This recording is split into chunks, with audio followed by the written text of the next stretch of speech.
just spoken. The main language that I'll be referring to today is known as Ojibwe. And so local language for the Billabong would be Narungurunjba.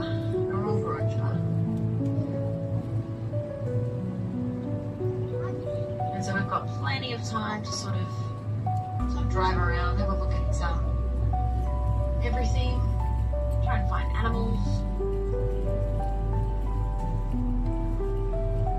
And so this Billabong here, it's the last Billabong of the Jim Creek system. And all this water we can see, and a lot of the water that we can't see on the floodplains, it's all fresh water. Yeah, so it comes down during wet season.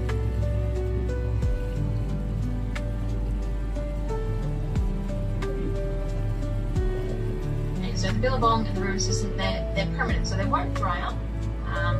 But the floodplains, which you can't really see very well from this position, but we'll see these really big floodplains. They will dry up.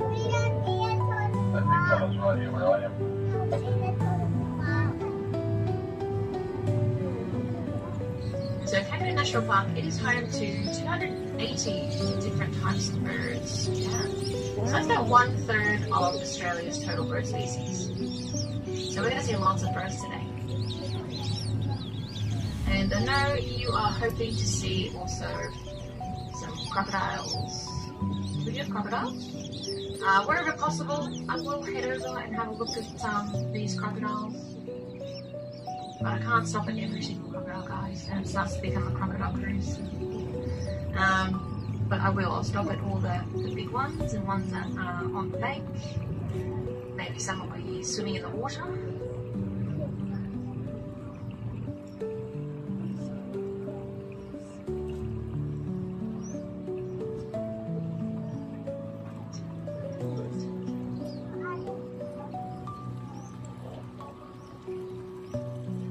So over on our right hand side, yeah, you might be seeing some of these white birds walking around. So they're walking around in a bit of water. It's quite hard for us to see, but there's still water in the floodplains there. And so they're after smaller fish. Yeah, smaller fish and frogs.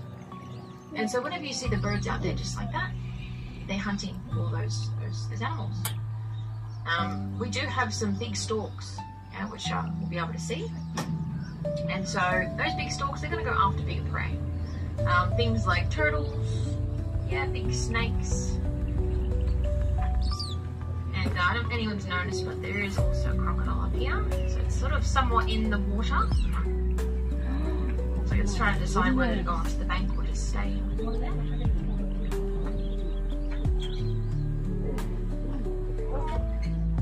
So even though we can't see its full body, so it's quite a large crocodile.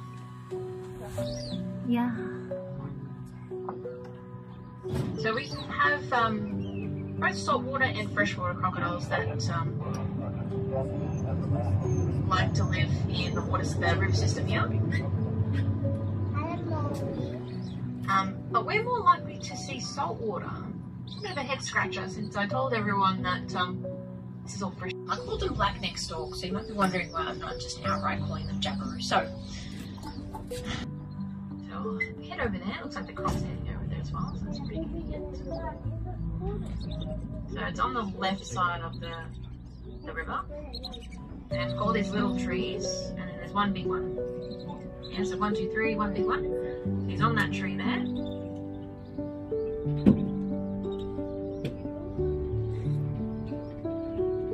So we've got a few pairs of white-bellied seagulls around the Billabong, around the river system. Smaller, sort of bushier looking trees. They're known as freshwater mangrove. They're not actually a true mangrove, but they do look and behave like them. For Benina Mungoi, they would call these trees the itchy tree, because not inherently itchy, it's what lives on that tree that's itchy. It is a caterpillar. So the caterpillar has all these fine hairs, and if you're unfortunate enough to brush up against it or touch it,